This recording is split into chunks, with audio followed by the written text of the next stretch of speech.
नमस्कार, बोधि टेक्निकल में आपका स्वागत है।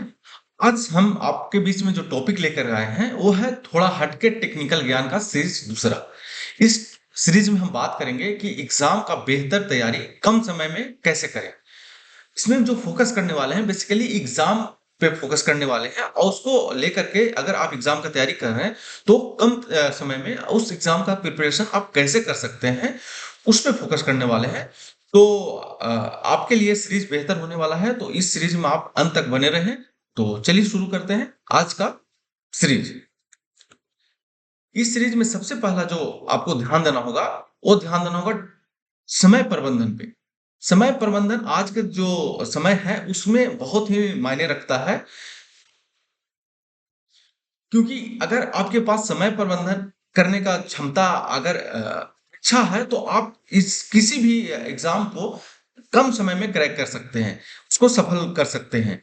ठीक है, तो समय प्रबंधन बहुत ज़रूरी है और उसको कैसे करना है, उस पे हम ज़िक्र कर रहे हैं। सबसे पहले इसमें आपको टाइम टेबल बनाने की ज़रूरत है। जैसे मान लीजिए हो सकता है आप किसी कारणवश आपको पार्ट टाइम जॉब करने की ज़रूरत पड़ रहा है, या किसी कारणवश हो सकता है आपका एंगेजमेंट कहीं है, कहीं आप व्यस्तता आपका है होता हो जो रेगुलर होता हो, तो उसको आपको टाइम टेबल में दर्शाना है और उसमें स्टडी को आपको प्राथमिकता देना है।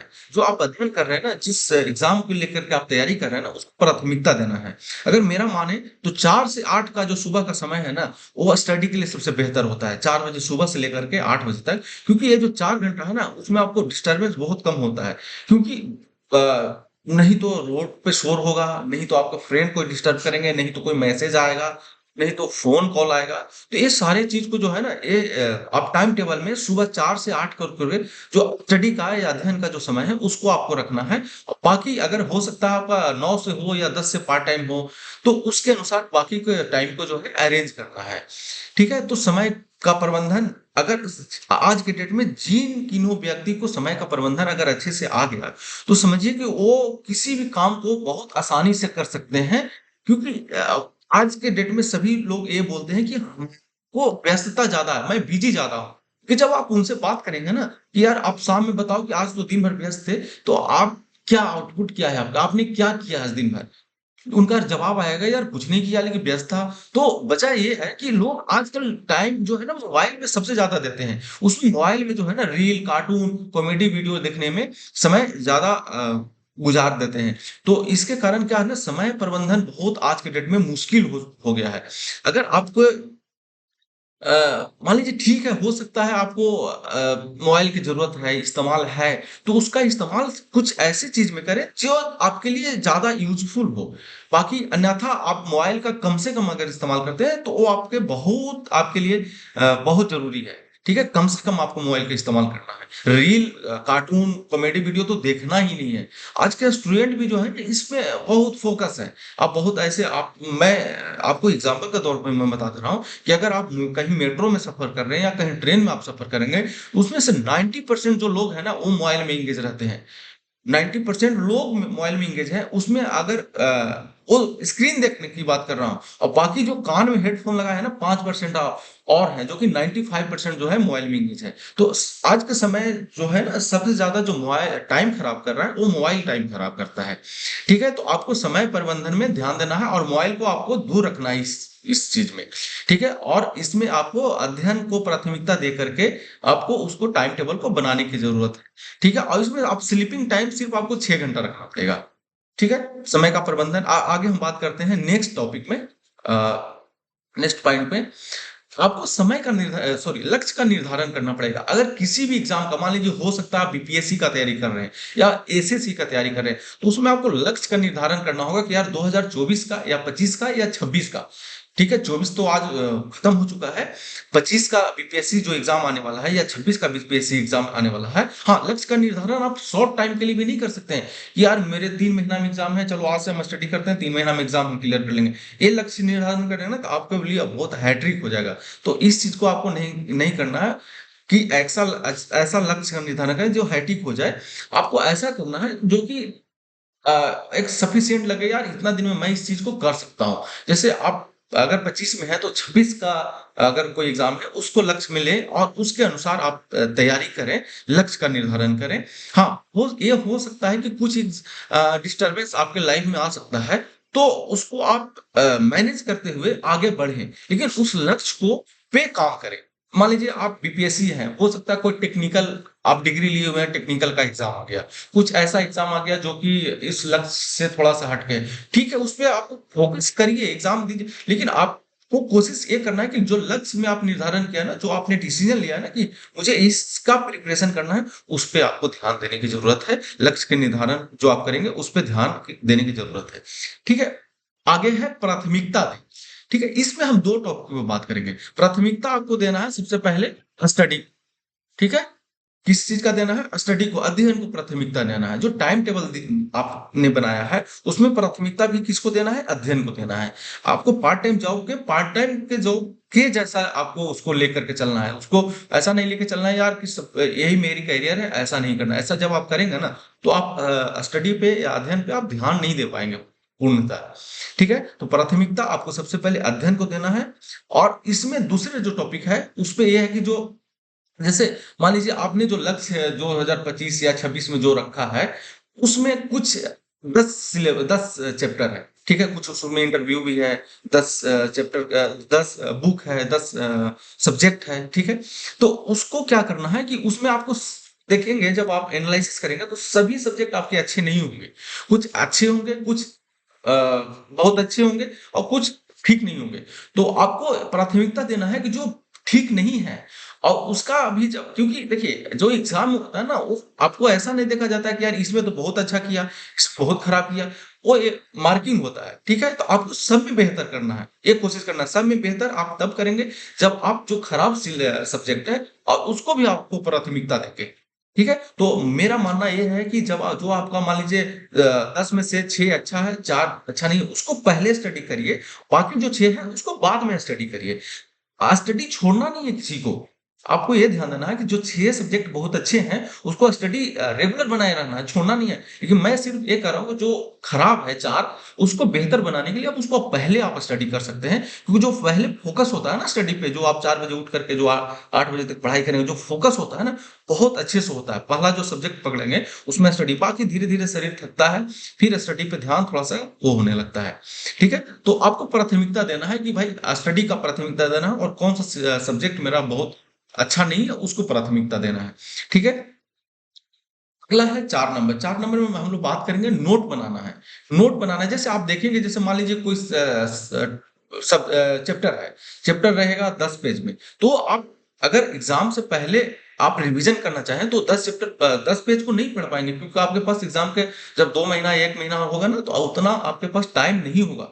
तो आपको शॉर्ट नोट्स बनाना है।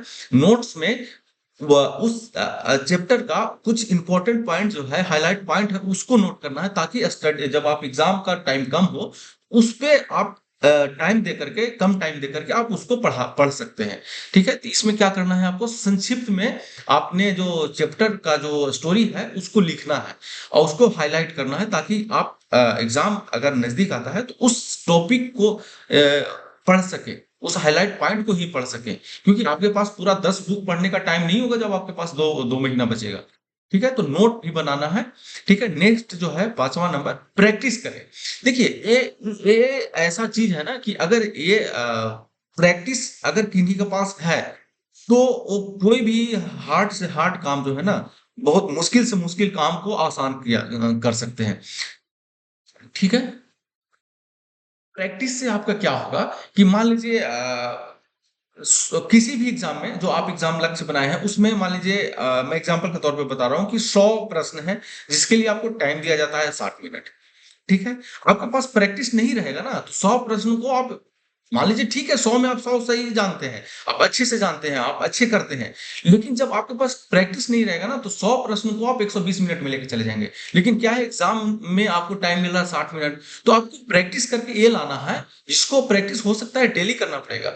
डेली करना पड़ेगा, ठीक है? तो उसको प्रैक्टिस करके आप ऐसा कर सकते हैं कि वो जो 120 मिनट कर रहे हैं ना, उसको आप कोशिश करिए कि नहीं, 60 मिनट अगर अब मुझे दिया जा रहा है, तो मैं 50 मिनट में, 55 मिनट में इसको हल करूँगा। और बार-बार टारगेट आपको रखना है कि नहीं, जो हमारा टाइम होगा, प्रैक्टिस जो होगा, जैसे प्रैक्टिस कैसे किया जाता है, जैसे मॉक टेस्ट हो गया, प्रैक्टिस टेस्ट जो सेट है, उसको प्रैक्टिस करना है। अगर उसका टाइम 60 है, तो आपको निर्धारण करके 55 मिनट रखना है, ताकि आप ठीक है, एग्ज़ाम में आपको 60 मिनट, 5 मिनट एक्स्ट्रा मिलता है, अच्छी बात है। आपके लिए बेहतर होगा वो, लेकिन उसको आपको 55 या 50 मिनट में करने का कोशिश करना है। ये प्रैक्टिस करना है आपको, एग्ज़ाम का जो क्वेश्चन्स हैं या जो मैथ है या साइंस है, उसको प्रैक्टिस करना है। देखिएगा, बहुत ऐसे स्टूडेंट आपके बीच में होंगे जो कि अगर उनको आप टाइम दे दीजिएगा ना, तो मैथ का अगर 20 सवाल है, तो 20 में 20 नंबर लाएँगे, लेकिन वो लाएँगे 2 घंटा। क्या मतलब है? 2 घंटा में आप ला रहे हैं, आपके पास 20 मिनट टाइम है। ठीक है? तो प्रैक्टिस करें और प्रैक्टिस करेंगे, बार-बार प्रैक्टिस करें। प्रैक्टिस से आप बहुत ऐसे काम जो कठिन काम है, उसको आप आसान बना सकते हैं। ठीक है? आगे हम बात करेंगे, एक जो बहुत इम्पोर्टेंट टॉपिक है, विश्राम करें। ठीक है? विश्राम अगर नहीं करेंगे ना, तो आप बीमार पड़ जाएँगे। ये बहुत मतलब ऐसा लग रहा होगा यार विश्राम क्या है इसमें, एग्ज़ाम में जब हम तैयारी अगर किसी लक्ष्य को हमने फिक्स किया है, तो इसमें विश्राम करना कहाँ से आ गया? विश्राम एक ऐसा टॉपिक है जो कि कोई भी काम आप करना चाह रहे हैं ना, उसमें बहुत ज़रूरी अपना इम्पोर्टेंट रोल है। क्योंकि अगर विश्राम नहीं करेंगे, आपका स्वास्थ्य खराब हो जाएगा। आप जब स्वास्थ्य खराब हो जाएगा ना, तो जो आप लक्ष्य लेके गए चल रहे हैं ना, वो लक्ष्य आप टाइम पे कंप्लीट नहीं कर पाएँगे। ठीक है? क्योंकि स्वास्थ्य कहावत है ना, स्वास्थ्य ही धन है। ये तो कहावत आप सुने होंगे, आप जानते होंगे कि स्वास्थ्य ही धन है। अगर आपका स्वास्थ्य ठीक नहीं है ना, तो आप मतलब आपके पास धन भी काम नहीं करेगा, ऐसा समझिए, ठीक है? तो आप विश्राम करें, ऐसा नहीं कि अगर आप लक्ष्य से टाइम टेबल बनाए हैं, उसमें विश्राम को ध्यान नहीं रखना है, विश्राम को भी ध्यान रखना है। हाँ, ये है कि बहुत ज़्यादा विश्राम नहीं करना है, ऐसा नहीं कि 10 घंटा सोना है, 12 घंटा सोना सोना है, 6 घंटा सोना है, बीच में रिलैक्स करना है। अगर स्टडी कर रहे हैं, मान लीजिए 4 घंटा कंटिन्यूअसली आप स्टडी किए हैं, तो आप बीच में आधा घंटा का ब्रेक ले सकते हैं, टी ब्रेक ले सकते हैं, कॉफ़ी का ब्रेक ले सकते हैं। ठीक है? तो विश्राम भी करना बहुत इम्पोर्टेंट है, क्योंकि आप विश्राम के बिना आगे बढ़ ही नहीं सकते। अगर आपको बोल दिया जाए कि 100 किलोमीटर दौड़ के जाना है, तो क्या आप दौड़ पाएँगे क्या? नहीं दौड़ पाएँगे। आपको अगर 100 किलोमीटर बोल दिया जाए कि विश्राम करके दौड़ना है, तो आप कम टाइम में कवर करेंगे 100 किलोमीटर। ठीक है? या चलने की बात किया जाए कि 100 किलोमीटर चल के जाना है, आप लगातार नहीं चल पाएँगे। अगर आप बोला जाए कि नहीं आप 5-5 मिनट का ब्रेक ले सकते हैं, तो आप 100 किलोमीटर कम टाइम में आप कवर कर सकते हैं। तो विश्राम का यही रोल है कि आपका जो एनर्जी लेवल है ना, वो बूस्ट हो जाता है विश्राम करने से। आगे टॉपिक है, आगे जो हम बात करेंगे 7 नंबर, संसाधनों का उपयोग करना है इसमें। संसाधनों का उपयोग, जो हम मोबाइल को बात कर रहे थे ना कि इस्तेमाल मतलब इसमें जैसे हम इसके पहले बात कर रहे थे कि मोबाइल का इस्तेमाल नहीं करना है। इसमें हम मोबाइल का इस्तेमाल करेंगे, पर उसी चीज़ के लिए काम करेंगे, जो हमारे लक्ष्य को पूर्ति में काम आता है। संसाधन का उपयोग करना है, जैसे मोबाइल हो गया, या कंप्यूटर हो गया या लैपटॉप हो गया, या कुछ ऐसे जो स्टडी मटेरियल है, बुक भी आज आ सकता है इसमें।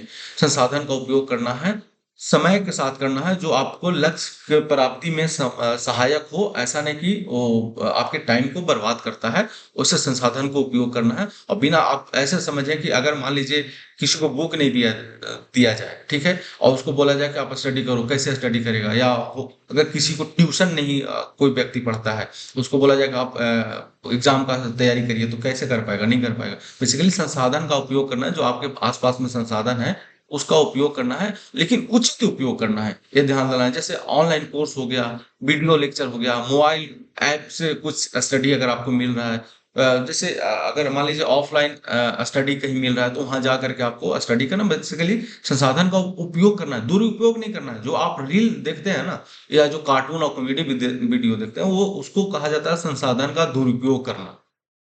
ठीक है? तो संसाधन का उपयोग करके आपके जो लक्ष्य प्राप्ति में जो सहायक है, उस पे काम करना है। ठीक है? आगे हम बात करेंगे समीक्षा करना, ये बहुत इम्पोर्टेंट है। देखिए, आप हो सकता है आपके पास आपने जो लक्ष्य का प्राप्ति के लिए जो टाइम फिक्स किया, वो 1 साल होगा। ठीक है? तो आपको 3 महीना पे, 2 महीना पे, 3 महीना में समीक्षा करना है। आपको एनालिसिस करना है कि क्या हम जो लक्ष्य प्राप्ति किए हैं, क्या उसकी ओर अग्रसर हैं? अग्रसर हैं तो कहाँ पे हमारी कमी है?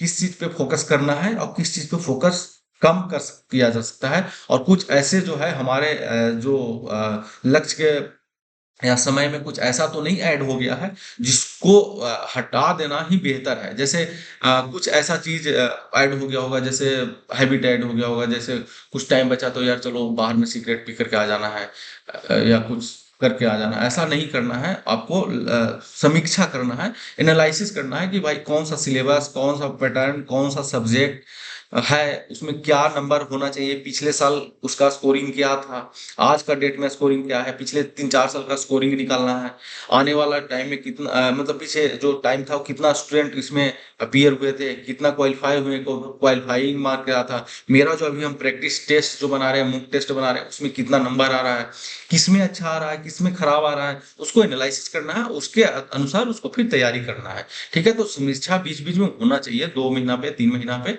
अगर आपके पास टाइम 1 साल है तो। नहीं तो अगर 6 महीना है तो आप बीच में भी कर सकते हैं। समीक्षा करने में बहुत इसमें टाइम लगता नहीं है। आप जैसे ही आप जितना भी मॉक टेस्ट किए हैं ना, उसको आप उठा लेंगे तो पता चल जाएगा यार पिछले बार तो स्कोरिंग ये था, हमारा स्कोरिंग ये आ रहा है, इसमें अभी और मेहनत करने की ज़रूरत है। तो समीक्षा भी ज़रूरी है जब आप लक्ष्य की प्राप्ति की ओर जा रहे हैं, आप किसी भी एग्ज़ाम की तैयारी कर रहे हैं। ये भी बहुत इम्पोर्टेंट है, धैर्य रखना। बहुत स्टूडेंट क्या करते हैं, मान लीजिए उन्होंने 26 या 25 का कोई एग्ज़ाम था, उसका लक्ष्य फिक्स किया। अब वो किसी भी वजह से हो सकता है अच्छे प्रिपरेशन नहीं हो पाया, अच्छे गाइडेंस नहीं मिला, जिसके कारण वो क्वालीफाई नहीं किए। तो वो क्या करते हैं, धैर्य अपना खो देते हैं। धैर्य कभी नहीं खोना है। धैर्य आपको बनाए रखना है, नेक्स्ट का लक्ष्य बनाना है और नेक्स्ट पे तैयारी करना है। धैर्य नहीं खोना है, ठीक है? धैर्य आप खोएँगे तो सबसे पहले तो आप डिमोटिवेट होंगे और डिमोटिवेट होंगे तो आपका स्वास्थ्य भी अच्छा नहीं रहेगा, स्वास्थ्य भी खराब होना शुरू हो जाएगा डिमोटिवेशन से, ठीक है? तो आपको मोटिवेट रखना रखना है तो आपको धैर्य रखना पड़ेगा। आपको ये सोचना पड़ेगा यार ठीक है, इस बार तो नहीं हुआ, नेक्स्ट बार मैं कोशिश करूँगा, ठीक है? और उसको फिर नेक्स्ट लक्ष्य को लेकर के आपको काम करना है, धैर्य बना करके। धैर्य खोलना नहीं है, धैर्य आप खोएँगे तो आप लक्ष्य की प्राप्ति थोड़ा-सा मतलब जिस एग्ज़ाम को आप लक्ष्य बना के चल रहे हैं, थोड़ा-सा मुश्किल हो जाता है, क्योंकि आपको ऐसा नहीं है कि एक एग्ज़ाम मिलेगा या एक टाइम मिलेगा, बार-बार आपको आगे टाइम मिल सकता है। हो सकता है आप बीपीएससी में अगर तैयारी करें तो बीपीएससी नहीं होगा, लेकिन उससे थोड़ा-सा नीचे हो सकता है, तो ज़्यादा मायने नहीं रखता है, धैर्य बनाए रखेंगे तो आप सफल होंगे, ये उम्मीद आप रख सकते हैं। सबसे पहली बात जो नेक्स्ट है और आखिरी है, सकारात्मक रहें। बहुत लोग क्या होता है ना, नेगेटिव हो जाता है, यार सीट तो 100 है, मुझे तो तैयारी की इसमें अपीयर जो हो रहे हैं 50,000 लोग अपीयर हो रहे हैं, 1 लाख अपीयर हो रहे हैं, लेकिन जो सीट है, सीट में इसमें वैकेंसी जो है 100 ही है। तो ऐसा नहीं सोचना है, आपको सिर्फ़ आपको ये सोचना है यार 100 सीट है, मुझे तो 1 ही चाहिए, ठीक है? 100 सीट है, मुझे 1 ही चाहिए, मुझे 1 से मतलब है, मुझे 1 चाहिए। ठीक है? इसमें 1 लाख फॉर्म आए या 2 लाख फॉर्म आए, मुझे उससे कोई मतलब नहीं है। आपको अपने आप को सकारात्मक रखना है, सकारात्मक रहेंगे, आप मोटिवेट रहेंगे। जैसे ही आप नकारात्मक सोचे यार 100 ही सीट है, लोग इतना है, उस लोग से आपको ध्यान ही नहीं दो, भीड़ को ध्यान नहीं देना, वो भीड़ है। आप ऐसे समझिए मेला लगा हुआ है, मेला में भीड़ जुटा हुआ है। ठीक है? आपको अपने पर फ़ोकस करना है, अपने आप को सकारात्मक रखना है, पॉज़िटिव रखना है और आगे काम करना है। बाकी ठीक है, आज हम इस टॉपिक को यहीं पे क्लोज़ करते हैं। उम्मीद करते हैं ये सीरीज़ आपको अच्छा लगा होगा। आप मिलते हैं नेक्स्ट सीरीज़ में। आज के लिए थैंक यू।